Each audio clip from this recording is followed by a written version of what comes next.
ada acara pengenalan alat, itu teman-teman selalu ingat mengenai fungsinya ya, atau paling tidak teman-teman ketika harus membuat kalimat mengenai ini fungsinya apa itu tahu. Karena kadang teman-teman tahu cara mempraktekkan, tetapi nggak tahu ketika ini buat apa. Ya buat nunjuk-nunjuk, ini buat apa namanya, ini untuk buat ngambil gitulah gitu. Kadang kan ketika ditanyain banyak yang seperti itu ya. Nah harapannya dengan praktikum pengenalan alat ini sudah masuk sampai itu teman-teman tahu lah cara mengatakan ini fungsinya seperti apa. Oke. Nah, untuk praktikum ini tujuannya ada dua ya. Yang pertama mengetahui alat-alatnya. Jadi teman-teman tahu ini namanya alat apa, ini alat apa gitu ya. Macam-macam alat yang digunakan dalam praktikum deteksi molekuler. Lalu yang kedua memahami cara kerjanya. Paling tidak teman-teman membayangkan dulu lah. Karena ini di YouTube banyak. Nanti teman-teman bisa akses di YouTube. Tidak, ini alat-alat yang bukan alat-alat yang langka ya. Tapi memang spesifik sering digunakan di bioteknologi gitu ya, atau penelitian-penelitian yang dia berkaitan dengan biotek. Baik, yang pertama alat ini ya, autoclave. Ini mungkin dulu di mikrobiologi sudah pernah dapat ini. Dan ini juga kita gunakan ketika praktikum, sebenarnya hampir semua praktikum ya, kecuali kimia mungkin yang tidak, atau praktikum yang tidak menggunakan alat gitu ya. Kimia, terus yang nggak menggunakan alat, mungkin biosafety ya, terus apa, bioinformatika, rancop, itu biostatistik mungkin nggak pakai autoclave, yang di autoclave apa? Bandeng, jadi bandeng presto. Nah, autoclave ini fungsinya adalah untuk sterilisasi ya, sterilisasi dengan prinsip suhu dan tekanan. Jadi autoclave itu mungkin untuk refresh bagi yang masih ingat, dan mungkin mengingatkan kembali bagi yang lupa gitu ya. Autoclave ini prinsipnya adalah menggunakan suhu dan tekanan untuk mensterilkan alat dan bahan. Jadi ini untuk alat dan bahan. Karena ada alat sterilisasi yang hanya untuk alat saja ya.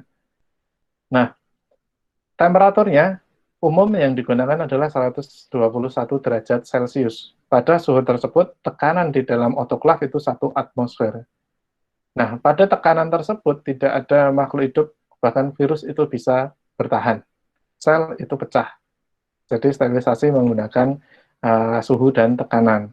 Nah, biasanya perbedaan antara alat dan bahan itu adalah lama waktunya. Ada yang kalau bahan itu 10 menit, 15 menit, tapi kalau alat bisa sampai setengah jam. Ini tergantung nanti bahannya apa dan alatnya seberapa banyak. Nah, ini adalah autoclave. Nah, sebelum lanjut, silahkan teman-teman nyatet ya. Teman-teman nyatet. Alatnya apa saja. Ini yang pertama autoclave. Untuk sterilisasi. Nanti silahkan tanya kalau masih ada yang belum paham. Yang kedua, ini adalah tabung reaksi. Nah, insya Allah nanti praktikum ini walaupun online, nanti yang kita jadikan sampel adalah bakteri. Nah, si tabung reaksi nanti gunanya adalah untuk kultur bakteri. Untuk mengkultur bakteri pada praktikum ini ya. Walaupun itu fungsinya banyak untuk tempat larutan, tempat media, untuk apa lagi ya, yang sering larutan ya sama media. Lalu di gambar ini ada beberapa alat, ada Erlenmeyer yang di atas itu ya, Erlenmeyer. Lalu ada mikrotub yang di tempat yang kuning-kuning itu, yang ada ungu-ungunya, tutup kecil-kecil. Lalu ada rak mikrotub. Jadi ada 3 alat di sini. Jadi alatnya yang pertama autoclave, kedua tabung reaksi, ketiga mikrotub dan raknya, yang kuning dan tub yang ada di kuning-kuning itu ya. Jadi itu yang kuning adalah rak mikrotub. Jadi biasanya mikrotub ditaruh di situ, jejer-jejer gitu, untuk memudahkan untuk handlingnya. Karena teman-teman nggak bisa naruh megang 10 mikrotub sekaligus kan, masuk gini ya, masa sulapan nanti. Ini fungsinya adalah untuk menambah kapasitas teman-teman. Nggak bisa megang, kalau 2 mungkin mudah, tapi kalau ini udah 15 harus pakai rak gitu ya. Nah, kalau rak untuk menaruh mikrotub, Untuk mikrotubnya untuk menaruh larutan atau reagen yang akan digunakan dalam praktikum ya. Karena reagen-reagen untuk praktikum ini biasanya dia dalam jumlah sedikit, makanya menggunakan mikrotub. Lalu Erlenmeyer ini nanti kita gunakan untuk membuat agarus di praktikum ini. Dan kenapa Erlenmeyer, kenapa nggak menggunakan gelas beker gitu ya?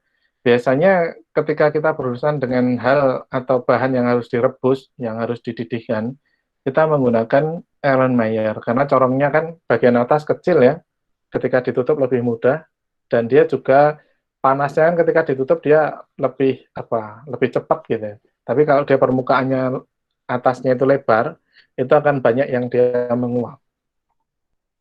Jadi 1, 2, 3, 4, 5. Yang keenam, ini ada PCR tube dan raknya. Jadi tubnya ini lebih kecil. Kalau yang mikrotub tadi 1,5 mili sampai 2 mililiter atau 1.500 mikroliter sampai 2.000 mikroliter ya. Kalau yang PCR tube ini rata-rata 200 mikroliter. Saya ulang, untuk mikrotub biasanya itu 1.500 sampai 2.000 mikroliter atau 1,5 mili kalau biasanya disebut mikrotub 1,5 mili Pak kalau beli biasanya. Kalau tub PCR itu 200 mikroliter. Nah, di sini untuk tub PCR sesuai namanya dia digunakan untuk tempat reagen-reagen yang akan direaksikan selama PCR. Ya. Dan ini juga ada raknya. Disesuaikan dengan volumenya. Biasanya dia kecil-kecil untuk lubang-lubangnya, disesuaikan dengan tubnya. Lalu selanjutnya ini ada yang di bawah ada perangkat elektroforesis ya, dan mikrotip. Mikrotip itu ujung kuning ini, yang di ujung mikropipetnya ini mikrotip ya. Ini warna kuning yang dia nyelup di alat elektroforesis ini, dia warna kuning dan dia ada 3 ukuran umumnya dan 3 warna, dibedakan berdasarkan warna. Yang pertama warna biru itu untuk maksimal 1.000 mikroliter, lalu minimalnya 200-an ya. Lalu yang ini, yang kuning ini dia maksimal 200, minimalnya ada yang 10, ada yang 20. Lalu white tip itu 0,5 mikro sampai 10 mikro. Jadi ada 3 mikrotip itu. Nah, ini kenapa saya jadikan 1, kecuali perangkat elektroforesis dan rak ya, tentunya ini bisa di autoclave ya. Tub PCR, mikrotub, ini wajib di autoclave sebelum digunakan. Termasuk tadi media kultur bakteri pada tabung reaksi, itu wajib di autoclave, wajib disterilisasi. Jadi ini untuk mengingatkan teman-teman, untuk mikrotub sama tub PCR wajib di autoclave. Kecuali teman-teman beli gitu, teman-teman beli yang dia sudah steril. Tapi umumnya, kalau untuk amannya agar kita tetap yakin bahwa dia tidak terkontaminasi, ketika datangan kita pakai ya, yang sudah steril tadi kita beli dalam keadaan steril, kita pakai. Nah, kalau misal pemakai dalam intensitas tinggi, jadi misal 1.000 tub itu habis dalam 2 hari, tidak apa-apa. Tapi biasanya kalau misal di intensitas rendah sampai bulanan habis gitu ya, atau sebulan habis, yaitu paling tidak ya 5 hari atau seminggu itu di autoclave lagi, agar yakin kalau dia tidak kontaminasi gitu. Oke, kita lanjut. Nah, ini adalah alat wajib, mikropipet. Nanti tidak saya tanyakan di pembahasan mengenai cara kerjanya, ini mencetnya gimana, karena kemarin sudah pernah ya, nanti bisa di YouTube aja. Nanti yang saya tanyakan di cara kerja itu adalah, ini digunakan apa ketika di bioteknologi. Nah, ini mikropipet, mengingatkan kembali, kalau umumnya ada 3 ukuran, ya ada yang 5 juga. Kalau yang kami punya ada 3 ukuran, dia 200 sampai 1.000, 10 sampai 200, dan 0,5 sampai 10. Jadi ada 3 ukuran di tempat kita. Ini digunakan untuk mengambil reagen-reagen ya untuk isolasi DNA, reagen untuk PCR, karena umumnya reagen-reagen tersebut itu dibutuhkan dalam jumlah kecil, yang satuannya mikroliter. liter. Oke, tadi di depan ada rak mikrotub ya. Itu rak mikrotub biasa, di mana dia ini ya dari plastik, kita butuh menaruh mikrotub di situ tinggal ditaruh. Tapi mengingat reagen yang kita gunakan dalam isolasi DNA, beberapa reagen ya, dalam isolasi DNA maupun PCR, kita perlu memperhatikan di kitnya terutama. Kita perlu memperhatikan di panduannya, manualnya. Ini isinya apa? Beberapa kit, baik isolasi DNA maupun reagen PCR, karena di isolasi DNA itu ada proteinase K misal, karena itu enzim ya, itu kan perlu suhu dingin penyimpanannya. Reagen PCR itu ada enzimnya juga, itu butuh suhu dingin. Nah, ketika kita mengeluarkan dari freezer, itu perlu ketika di luar itu tetap dalam keadaan dingin, tidak boleh di luar dalam keadaan panas, nanti rusak. Nah, oleh karena itu ada ice tube rack, jadi dia rak yang ada pendinginnya, seperti yang di atas ini ya. Ini dia ada pendinginnya. Oke, sebentar ya. Sebentar.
Baik, kita lanjutkan. Mohon maaf kalau siang ngantuk ini biasanya minta ditemenin ayahnya tidur. Udah tidur, alhamdulillah. Oke. Mana tadi? Oke. Oke. Saya tadi sampai di rak yang pendingin ini ya. Suara saya kedengeran? Dengar, Pak. Oke, Kedengeran, siap. Pak. Ya, Dengaran, Pak. siap. Oke, kita lanjut ke yang ice tube rack ini juga. Jadi yang atas ini tadi udah tahu fungsinya ya untuk meletakkan reagen-reagen tadi, karena beberapa reagen memang dia harus dingin ketika dikeluarkan dari dalam freezer, itu tetap dalam keadaan dingin walaupun dia cair, tapi cair dingin gitu, seperti teman-teman minum es teh gitu kan, tehnya cair gitu ya, tapi dia dingin. Karena rak yang di atas ini, yang sekecil ini bisa sampai 2,5 sampai 3,5 juta, kecil ini, kecil sekali. Nah itu biasanya kita ya cari rak yang kere-hure gitu ya, yang dia murah tapi tetap bisa digunakan. Nah biasanya kita bikin dari sendal, misalnya dibuat kotak seperti ini, dilubangi pakai apa ya, obeng atau apa yang dipanasi, dilubangi buat wadah rak, terus bawahnya pakai baskom diisi es, bunga es gitu. Ini juga bisa. Ini versi murahnya. Ini nggak sampai 3,5 juta. Kadang nggak bayar. Kadang ini nyampah aja. Kita ada sendalnya siapa di lab kok cuma satu gitu. Kita potong, kita buatkan lubang-lubang, kita masukkan di situ. Es tinggal ngambil di freezer kan. Baskom pasti ada di mana lab. Atau ada juga yang dia malah pakai Erlenmeyer yang gede, Erlenmeyer Glassbeker atau yang lain gitu ya, untuk menaruh esnya ini. Apapun bisa, yang penting dia dingin. Nah ini tolong dicamkan di hati teman-teman ya. Ini mulai dari sekarang teman-teman ketika nanti bekerja dengan bahan-bahan molekuler, camkan betul ini apa bahannya. Kalau dia memang tidak tahan dingin, biasanya enzim. Dan kadang tidak tertera di situ ini ada enzimnya atau tidak. Biasanya misal PCR mix gitu ya. Biasanya di manualnya sudah ada, ini ada enzimnya. Oh, tapi kan di bungkusnya nggak ada. Ini harus dingin. Ini nggak boleh sembarangan dibuka atau dibuka di luar di suhu ruangan gitu, nggak boleh. Oke, yang ketiga ini ada sentrifusnya. Kita lihat di dalamnya ini dia ada lubang-lubangnya untuk naruh, bisa tabung reaksi, bisa mikrotub gitu. Bahkan ada juga yang untuk PCR, tapi kecepatannya biasanya rendah. Nah, ini alatnya kan prinsipnya adalah sesuai namanya ya, menggunakan gaya sentrifugal gitu. Jadi diputar, jadi nanti bahan yang berat jenisnya lebih berat, itu dia akan turun di bawah, dia akan mengendap di bawah.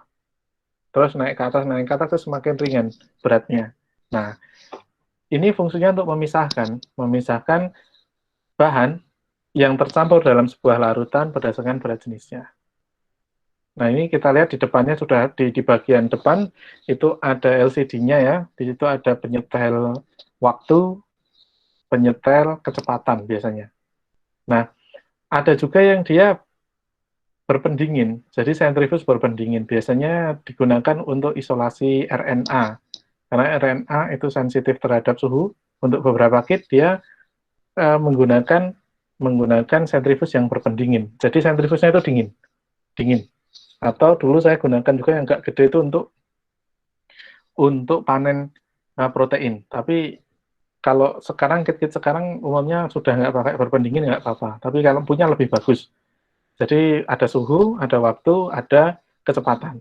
Nah untuk kecepatan sendiri itu ada beberapa satuan. Ada yang menggunakan RPM, ada yang menggunakan RCF, ada yang menggunakan G. Nah itu disesuaikan dengan kit, disesuaikan dengan protokolnya. Di situ yang dibutuhkan berapa G atau berapa RPM. Dan disesuaikan dengan satuan yang ada di sentrifus kita. Ada sentrifus yang dia satuannya lengkap, tetapi biasanya lebih mahal. Tetapi juga ada sentrifus yang satuannya tertentu. Nah, mungkin ini semacam ons, gram, kilogram gitu ya. Ya, ons, gram, kalau panjang ya meter, kaki, depa, apa-apa gitu ya. Jadi, satuan sentrifus, kecepatan sentrifus, tetapi itu beda-beda ya, ada skalanya. Dan itu sudah sudah ada perhitungannya kalau di manual kitnya. Mereka udah nyoba beberapa kali kecepatan tersebut yang paling tepat gitu. Oke. Yang selanjutnya adalah vortex. Ini digunakan untuk menghomogenkan larutan ya. Jadi kita ingin melarutkan sesuatu di dalam larutan itu bisa menggunakan ini. Ini prinsipnya kayak mengaduk nih, tetapi adukannya dengan getaran yang ada di atas ini. Jadi bagian karet yang di atas, yang hitam itu kan tabung reaksi, di tabung reaksi terus ada hitam-hitamnya ya di bawah ya. Nah yang hitam ini dia bisa bergetar sambil berputar gini. Jadi nanti larutan yang ada di dalam tabung reaksi itu akan berputar, dan berputar cepat gitu. Jadi dia bisa mengaduk.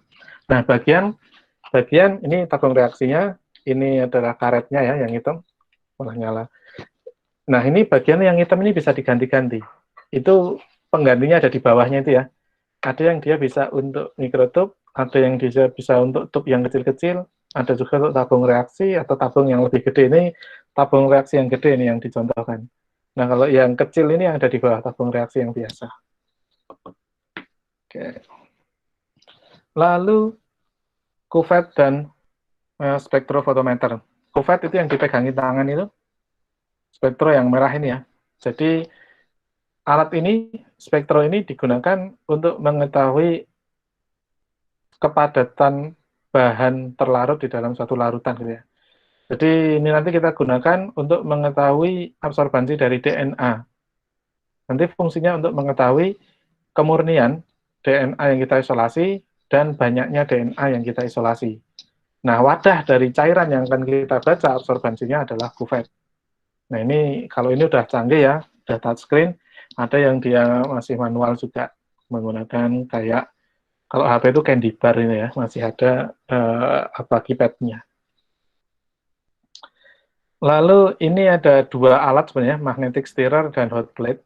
Hot plate ini kompornya ini ya, yang ada knobnya dua. Satu biasanya untuk kecepatan stirrer, stir itu memutar ya. Yang satunya untuk panas. Nah, yang diputar apa?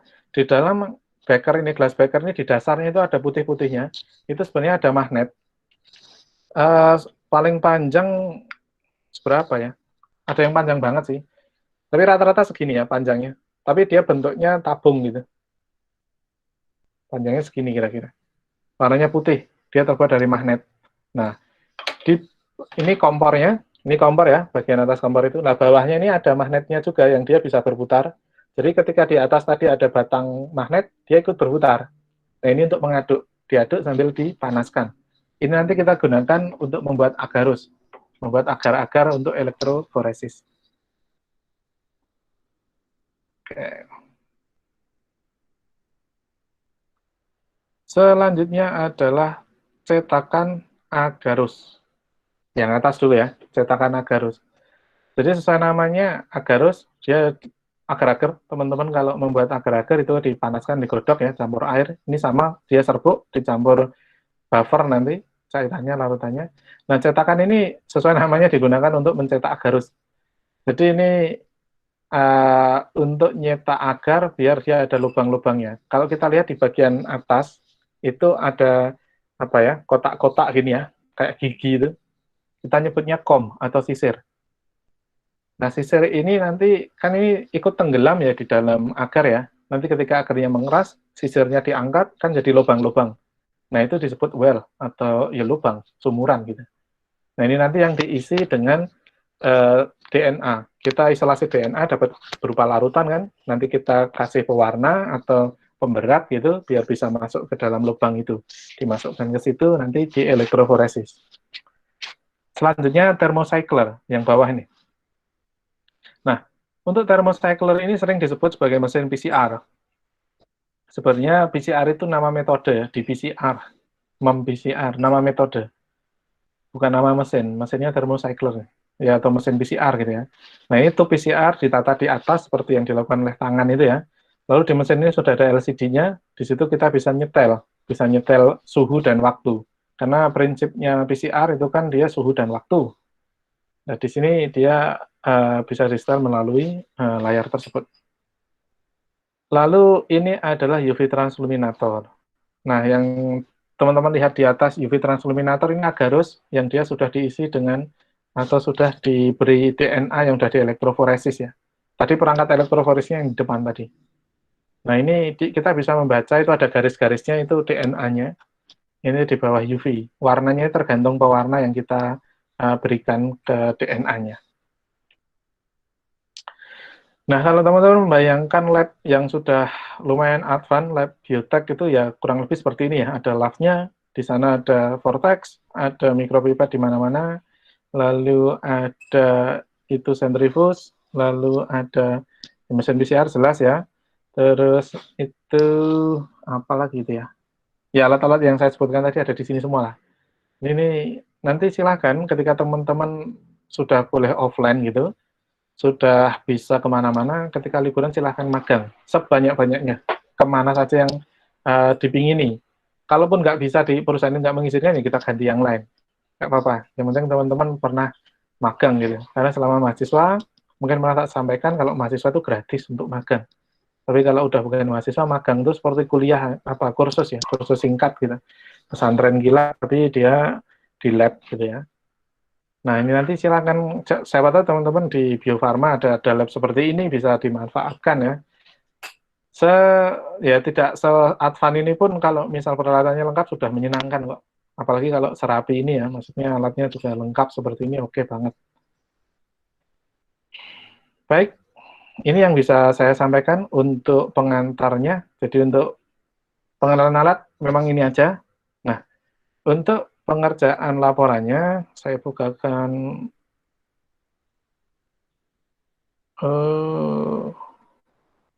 oke.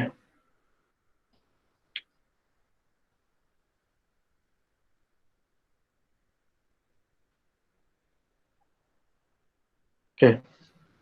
Ini tabelnya masih sama dengan yang dulu. Oke. Ya, nama, NIM, hari, tanggal.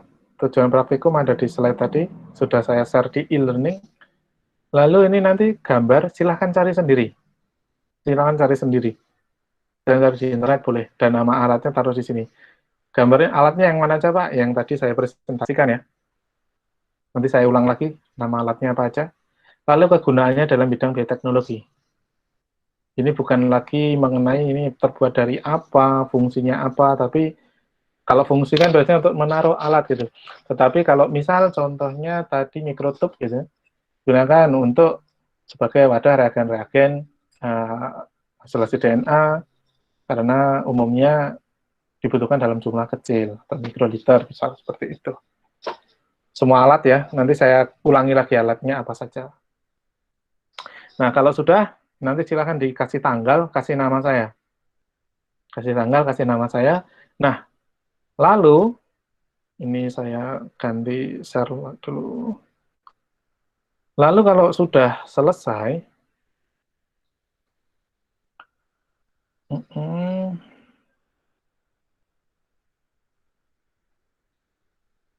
kalau sudah selesai, di e-learning, di bagian assignment, saya sudah upload ya tadi format laporannya, dan juga ada ini, upload laporan praktikum yang sudah dikerjakan melalui link Google Drive ini. Nah, di link Google Drive ini, ketika teman-teman buka seperti ini ada cara 2 pengenalan alat. Dalamnya masih kosong. Silahkan upload di sini. Dinamai. Silahkan formatnya NIM nama, NIM dan nama aja. NIM nama, terus pengenalan alat. NIM underscore, nama underscore, pengenalan alat. Nah, nanti untuk acara-acara berikutnya, nah di sini ya tadi, silahkan Baiti atau Viko buatkan folder baru untuk acara 3, 4, dan seterusnya, untuk upload laporan. Karena kalau di sini mungkin lebih praktis saya ngoreksinya, karena tidak perlu download, di sini bisa langsung dibuka. Langsung bisa dibuka lewat ini, Google Dokumen, bisa langsung saya koreksi di sini. Lebih enak, kalau di e-learning harus saya download dulu, baru bisa saya koreksi. Baik, itu yang bisa saya sampaikan. Silahkan jika ada hal yang ingin ditanyakan atau didiskusikan.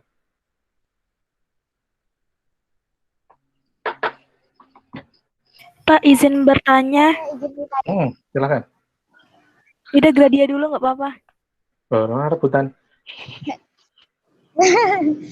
Cuman mau tanya ini Pak, untuk formatnya itu dokumen atau PDF? Terserah. Oke Pak, terima kasih Pak. Nah, ya sama-sama. Izin bertanya Pak, terakhir Silakan. kumpul lapraknya kapan ya Pak? Oke, terima kasih mengingatkan. Di e-learning saya atur jam berapa ya tadi? Saya cek dulu. Oke.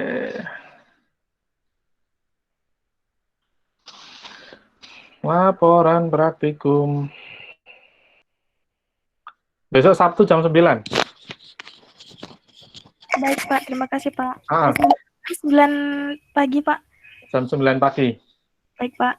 Harapannya saya bisa koreksi karena kan besok Senin ada pembahasan ya. Saya coba, ya saya usahakan semua selesai terkoreksi karena kalau sebelumnya itu ketumpuk di belakang, saya nggak sempat ngoreksi karena harus nyiapin praktikum lagi dan yang lain. Kalau ini kan H-2 ya, sudah bisa disiapkan. Coba saya koreksi, jadi teman-teman saya tahu teman-teman nanti yang belum paham di bagian mana gitu dari laporannya, kita diskusikan yang jam 1, mungkin nanti 1 jam aja, kalau teman-teman mulai belajar lagi dari hasil apa yang saya sampaikan, mungkin ada diskusi, nanti jam 3:30 kita responsi. Itu hari Senin ya, jadi Sabtu Minggu ada waktu untuk saya untuk ngoreksi. Saya usahakan selesai semua. Oke, ada lagi?